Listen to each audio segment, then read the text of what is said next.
بسم الله والصلاة والسلام على رسول الله اللهم صل على سيدنا محمد وعلى آل سيدنا محمد كما صليت على إبراهيم وعلى آل إبراهيم إنك حميد مجيد اللهم بارك على محمد وعلى آل محمد كما باركت على إبراهيم وعلى آل إبراهيم إنك حميد مجيد اللهم ألهمنا مراشد أمورنا وأعذنا من شرور أنفسنا. We began the chapter last week about Babu Fadl al-Faqr وَمَا كَانَ مِنْ عَيْشِ رَسُولِ اللَّهِ صَلَّى اللَّهُ عَلَيْهِ وَسَلَّمَ. And I explained that we are living in such a time that faqr is a very scary word for majority of us. There was a time in the past where the Western system of the world hadn't affected. So in a village, you could live as a poor person. You only needed your cow, you needed a few chickens. Then the most is you got gold or you don't have gold. That's all. But you could live a life. In today's times, if a man tries to live a life of faqr and poverty, but he still needs a shelter, the world will push him out of the house. You can't pay your rent. You can't pay your water. You can't pay your electricity. So we are living in a time where mal is like a necessity also. So to speak about poverty like how people in the past would speak about it, it's very hard for us. But there were people in the past who lived in those villages. And because it was much easier, that they understood that without wealth also life carries on. Their children had become so used to poverty that when food would be in the house for days after days, because sometimes you go and hunt, then you get food. Then the children would start saying that, oh mommy, that is Allah angry with us. That when again will the guest of poverty visit this house? They were glad. Fasting was like an honor for them. Feasting was like a gift. The gift comes now and then. When it started becoming too much, they would say, what is wrong? As the heavens opened up for now, that means we are missing out in the year after. You will read that in the books. There was a time where poverty, for sometimes the queen, the king's daughter, she herself was on a high level of zuhad. They had looked at this world, looked at it second time and said, we don't want it, we don't need it. Today we are living in a time where mal has become like a zarurat. But at such a time also, this fadl of faqr must always be in front of someone. So that you don't die for this thing. Every time you look at it, if you know it's a snake, you will look at it as a snake. No matter how smart it looks. But the days people stop speaking about the virtue of poverty, then man only understand mal is good, mal is good. It's never the thought about that it could break me, it could destroy me. Maybe it's not good for me. So in the ahadith, in this chapter of Babu Fadl al-Faqr, Rasulullah sallallahu alaihi wasallam's one statement is quoted. Ulama mention either he saw it on the night of Mi'raj or it was in a dream. So Rasulullah sallallahu alaihi wasallam says, "Ittala'tu ala babil Jannah." That I was given the chance to peep into Jannah. Standing at the door means like peeping. Now you'll wonder like how do you peep into Jannah, because Jannah is huge. But Almighty Allah has His system, what today we can understand very easily. That on our small phone, how much of the world we see so quickly. You just move it like this. So this is just an example of what will happen on that day. Rasulullah ﷺ just looked. And then is a question now on that night when he looked, if it was a dream then there's no issue. Because in a dream you can see people in Jahannam, in Jannah. But if it was really the night of Mi'raj, then how did he see people in Jannah, Jahannam? Because it's still going to happen. So nothing is far from the qudrat of Almighty Allah. Whether they say there's something called time zones, and from one time zone Almighty Allah took Nabi Sallallahu Alaihi Wasallam into the future. When you go in the future, you see it happening now, like into the future. Whatever it was, he looked. Then the next wording, he said, فَرَأَيْتُ أَكْثَرَ أَهْلِهَا الْمَسَاكِينَ. That I found Jannah was packed with the poor people. You could just see them moving, and I picked up that this man was poor, this man was poor, this man was poor. وَأَصْحَابُ الْجَدِّ مَحْبُوسُونَ. And this is what we want to speak about now. He said, and the people who had Jad. Jad normally will refer to wealth, but it doesn't only mean wealth. It it means like good luck. That whatever you touch turned to gold. Whether it means you had wealthy parents, so you had an easy life. Or you had a wealthy wife, so you had an easy life. Or you yourself had a top business, so you got wealth. You got ease. There are many people around the world who got a lot of difficulties. They just come out of one difficulty, another one falls on them. And then they look at other people and they find that person like everything is going right. And automatically a feeling comes in the one like, how come my life is like this? So Allah Tabarak Ta'ala got a system that everyone goes up, everyone comes down also. It's like a wave. Sometimes the water that is at the bottom is looking up at the one on top and saying, I wish I could be high. But the waves of this world is such that everyone will one day go high. And if you don't reach that height in this world, خَافِضَةٌ رَافِعَةٌ, there's another world coming still, where the high will be brought down and the down will be lifted high. The next part of the hadith is غَيْرَ أَنَّ أَصْحَابَ النَّارِ قَدْ أُمِرَ بِهِمْ إِلَى النَّارِ.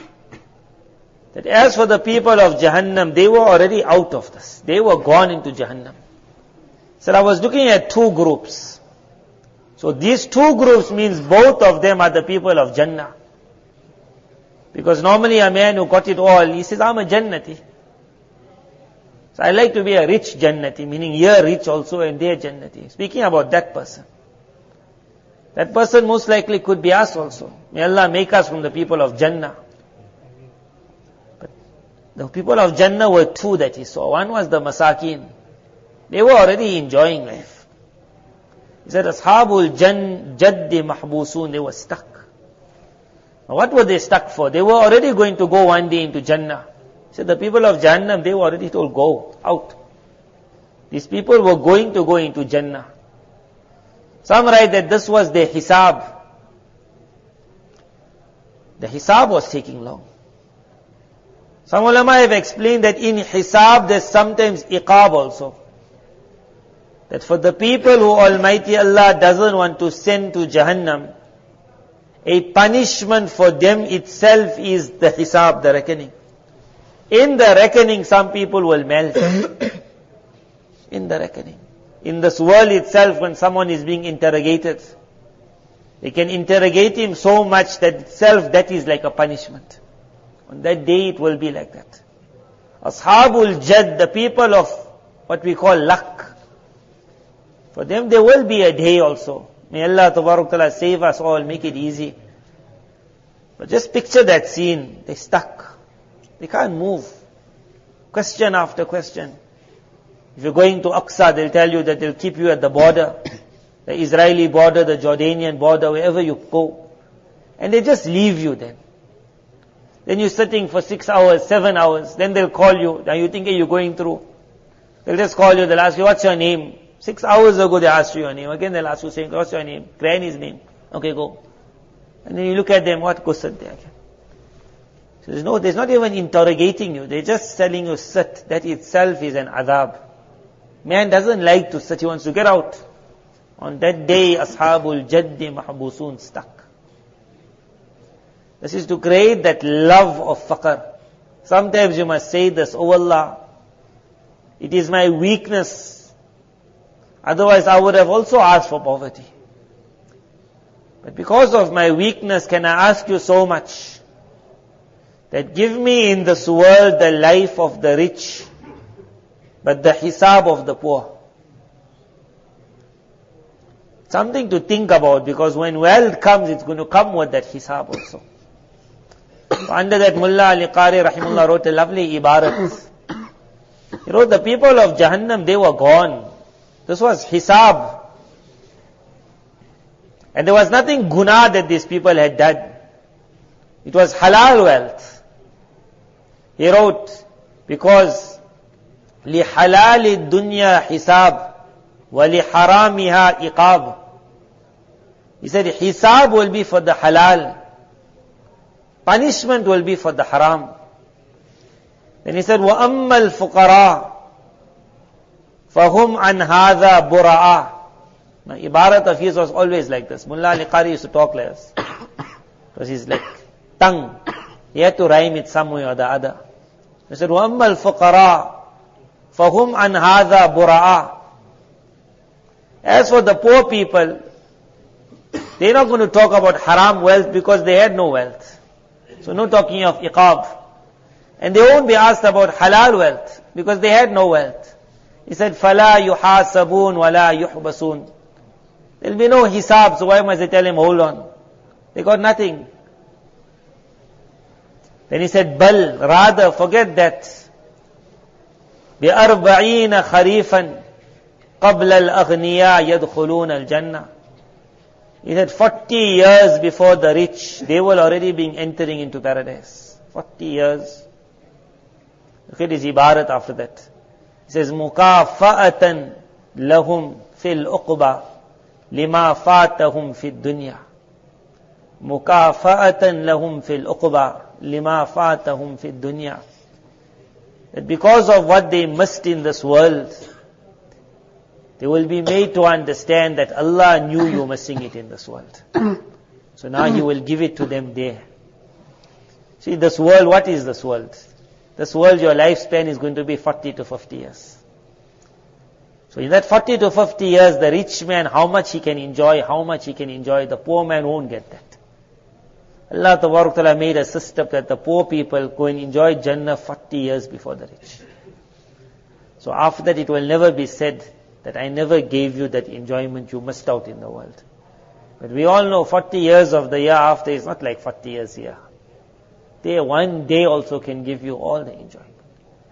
Now when they have to get into paradise 40 years before the rich, so where do you think the rich will be? The rich will be stuck, mahbusun. You still have to be questioned.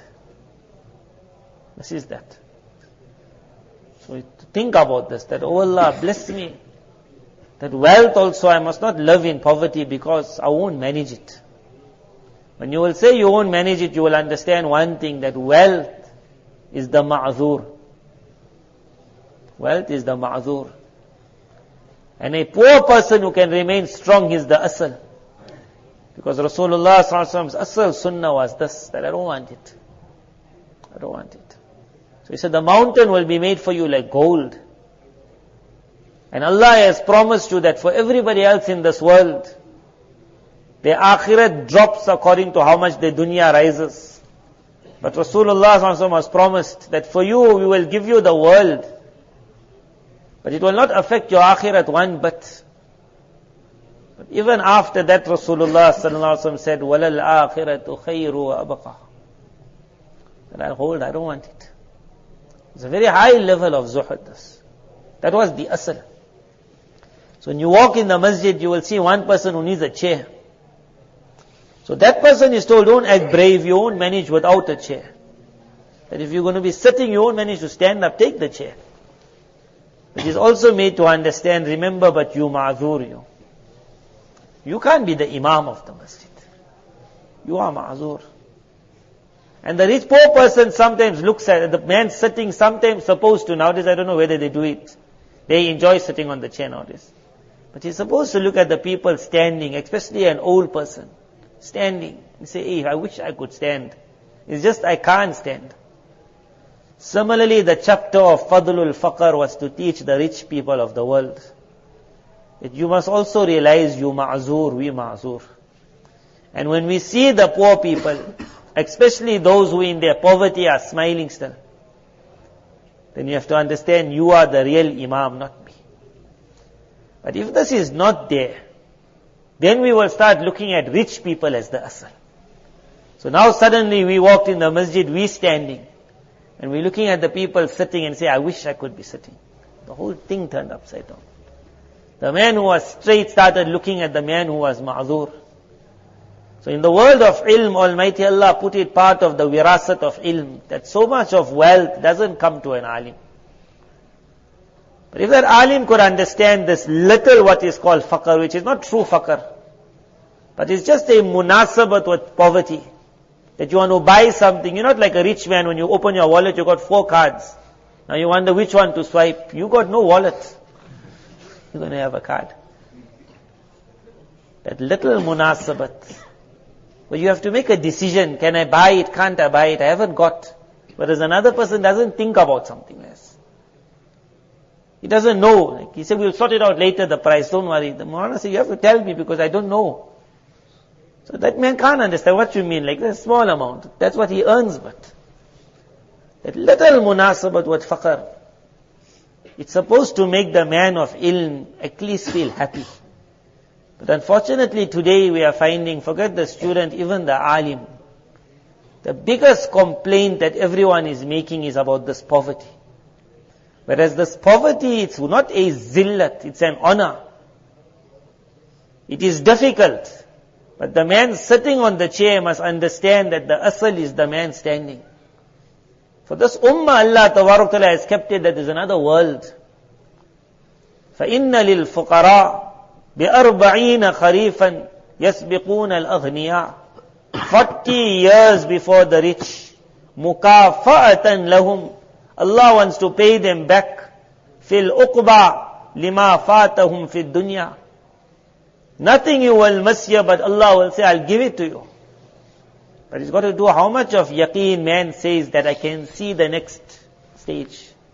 If my akhirat is in front of me, then sometimes maybe man will say, I'll keep a little less here so I can get more there. But the whole system of the world changed. That now it became that in the akhirat I'll get Jannah inshallah. That's all I need. So this was Ashabul Jaddi Mahbusun was to show no. Those people will be going to Jannah. But Nabi Sallallahu Alaihi Wasallam, when he saw them, he immediately could understand they pareshan. There were other people already thrilled and enjoying. Just this. To be able to put that in our mind, that rich doesn't always mean wow. And poor doesn't always mean like, not for me. The honor of this ummah, Allah Tabarak Ta'ala put it sometimes in faqr. The greatest zuhad, if you went to their houses, you would find a house of faqr. The greatest scholars, if you went into the library, you would find a house of faqr. And there were those scholars who had wealth. And when the zahids would visit them, then they would ask them who you studied by. So the scholar would say, let me tell you my sanad. And he was so happy he would narrate his sanad by heart like. And then the zahid would say to him, what a lovely sanad you got. He says, but tell me, did your ustads live like what you're living? And then the scholar would have no answer. In that they would give a message to him, that the honor of your asatiza, you took their names, but their honor was in their poverty. It wasn't in this wealth. Nabi Sallallahu Alaihi Wasallam put it in such a manner in Sahaba radiallahu anh, that when wealth came, when they ate also they cried. And they would say, we remember Mus'ab ibn Umair. And he left all his wealth. And he died without any wealth. And then they would say, he was amongst those people who did not pluck one fruit from the trees of this world. Meaning, he died before the world opened up. Then they would say, we at the moment have really plucked a lot of fruit. He says, I don't know if I have plucked all my fruit from the trees of Jannah. They would say that. It was an honor for them like, Kulu washrabu hani'an bima aslaftum fil ayyamil khaliya. That khaliya one meaning, on the day of Qiyamah it will be said in Jannah, now enjoy because of those times that passed during those days when it was empty. So under empty they write empty of what? This then depends on what you were. If you were a man who loved food, but because of poverty you couldn't get food, it means empty of food. Could have been empty of play and enjoyment. If you are a person who loves to enjoy, but now poverty came, you can't drive every car. You can't go and visit every place. So those days which were empty of enjoyment, because of those days now start enjoying. That lot of what empty of what? Poverty when it comes, it keeps man away from a lot of things. But if the man himself can have honor in his little poverty. One reason why we have found so many children of ulama saying, I don't want to become an alim. So then it's very hard now to tell a rich man's son become an alim. It's very easy for us. Because he doesn't know what's the madrasa like. To tell an alim son become an alim is very hard. Because the first thing he tells you, he said, I saw the difficulties my parents went through. How do you go and tell him, no, it was not difficult, it was an honor? How do you take him into a rich man's house? Say, I'll take you, but he won't come now. Say, I'll take you into the rich man's house. If you had seen the fights, you never saw it at home. At home, the most you saw, your father said, I can't buy you that. I said, you never saw the fights in the rich man's house. You never saw the rich man cheating or the rich man's wife cheating. You never saw the small boy hearing his parents screaming at each other. When wealth comes, it comes with its own stories. But a boy who grows up in a house of poverty, his parents have to show so much of honor in poverty, that that boy also must find it's an honor to get some nisbat with the poor people. That if I can't be poor, at least I must love the poor. Hubbu ahlil faqri. I must not despise, look down at them. I must love them. That's what Islam came to teach. That boy will say, I also want to become an alim. Because if poverty has to come to me also, it's an honor from Allah. But it's not everyone who can stand, majority are sitting. It's an honor. Fadlul faqri, had poverty been a disgrace, then 1% of poverty also would not have reached Rasulullah sallallahu alaihi wasallam. But when 100% poverty reached him, 100%, the highest level of poverty that the world ever saw, then you understood what an honor it was, poverty. That's how the world looks at it. If you see a rich person, once we passed one alim, very wealthy alim, so immediately the guy said, wow. So it was for me like, wow, he said, you saw his car. I said that the alim is the thing of ilm, what you got to do with his car like? But for us it's like, to see an alim drive a smart car is like a top thing, that he's the alim. Whereas normally it's not that, it's that honor in faqr. But our mind has become such that wealth means greatness, poverty means hopelessness. So Mullah Ali Qari Rahimullah wrote one waqiyah there. He said how the world looks at this. He said, why have they equated wealth with intelligence and wealth with honor? And why have they equated poverty with disgrace? It's not supposed to be like that. Being poor doesn't mean you're hopeless. Being rich doesn't mean you're great. So he writes this waqiyah, he says, one poor man landed up and he saw one rich man going past with his donkey. So on the donkey there was a very heavy load, that the whole donkey was coming down. So the rich man was walking next to it. So a very rich man, he had a couple of khadims behind and the poor donkey. So the poor person asked him that, what's this load on your animal that you yourself can't ride on your donkey?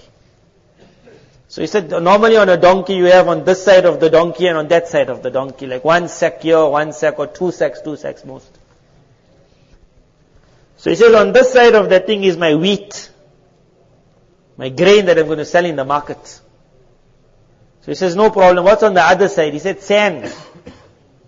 So the poor man looked at him and said, sand, like what you going to do with the sand? He said, no, nothing. But it's just to balance the weight. Because if I don't have that sand, then that whole pack. So the poor man said, but you got two sacks on that side. So take one of that sack and put it this side. So you got 50% wheat here, 50%. Instead of putting 100% there and put sand here. So the rich man looked at him and he said, I never thought of that. So he told his khadim, what a thought that was. Quickly empty out the sand and put this here. So as they put it, suddenly, now there was place for the rich man to ride. So as he was getting on, he stopped. And he came to this poor person and he kissed him on the face. And he said, what intelligence you got. He said, I am sure you the sultan of your land. So this poor person just said, no. So he said, I'm sure you the wazir, the minister. He said, no. He said, tajir, a very big tajir. He said, no. He said, I'm sure you got a lot of animals, a farmer. He said, no. Carry on. And as he's losing answers, and he says, are you perhaps a faqir? So the poor person said, that's what I am. So this rich man now looked at him and he said, shu'mun laka. Shu'mun means like, full of nuhusat, bad luck you are. And your face, and your every advice, and most stupid is the man who listens to anything of yours. Because if your akal couldn't give you money, where is going to give me money? So immediately he told his khadim, bring the sand back again. Bring the sand back. He jumped off the animal, he put the sand back, he said, let's carry on.